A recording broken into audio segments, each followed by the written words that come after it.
ওড়িশার কোরাপুটে ডেপুটি রেঞ্জারের বাড়ি থেকে উদ্ধার হলো 1,44,00,000 টাকা। উদ্ধার হয়েছে 4টি সোনার বিস্কিট, 10 গ্রামে 16টি সোনার মুদ্রা। ডেপুটি রেঞ্জারের বাড়িতে আনা হয়েছে টাকা গোনার মেশিন। জয়পুর ফরেস্টের ডেপুটি রেঞ্জার রামচন্দ্র নেপকের 6 ঠিকানায় একযোগে চলছে তল্লাশি অভিযান। তল্লাশি অভিযান করছে ওড়িশার ভিজিলেন্স বিভাগ। আয়ের তুলনায় অনেক বেশি সম্পত্তির অভিযোগ ওই ডেপুটি রেঞ্জারের বিরুদ্ধে।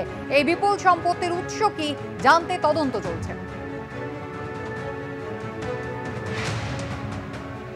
1,44,00,000 টাকা উদ্ধার হয়েছে ওড়িশার কোরাপুটে ডেপুটি রেঞ্জারের বাড়ি থেকে। তার সঙ্গে 4টি সোনার বিস্কিট, 10 গ্রামে 16টি সোনার মুদ্রা উদ্ধার হয়েছে। আয়ের সঙ্গে সম্পত্তিবিহীন সম্পত্তির হদিশ ইতিমধ্যেই পাওয়া গিয়েছে এবং তারই তদন্ত শুরু হয়েছে। এই টাকা, বিপুল পরিমাণ টাকার উৎস কি জানার জন্য তদন্ত শুরু করেছে ওড়িশার ভিজিলেন্স ডিপার্টমেন্ট। আয়ের সঙ্গে সঙ্গতিবিহীন সম্পত্তির উৎস জানতে চায় ওড়িশার ভিজিলেন্স ডিপার্টমেন্ট।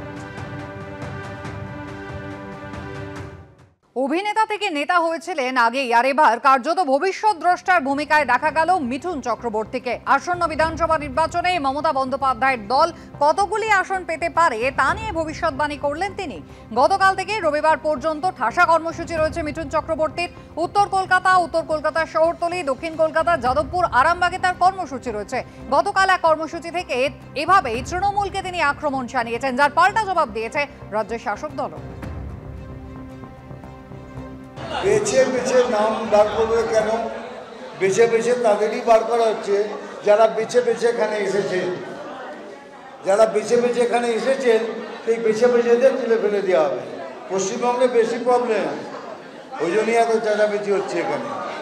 জানেন যে বেছে বেছে যারা এসেছেন বেছে বেছে তুলে দিলে এই সরকার মানে 70টা সিটও পাবে না।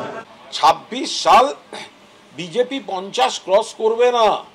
চতুর্থবারের জন্য মমতা বন্দ্যোপাধ্যায় বাংলার মুখ্যমন্ত্রী হিসেবে শপথ নেবেন।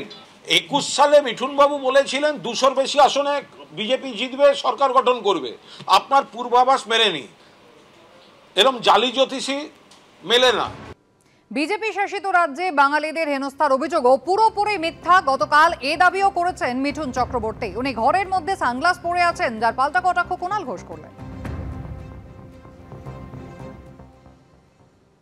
একদম মিথ্যে কথা, সরাসরি মিথ্যে কথা। কোন বাঙালিদের মারা হচ্ছে সেটা বলুন।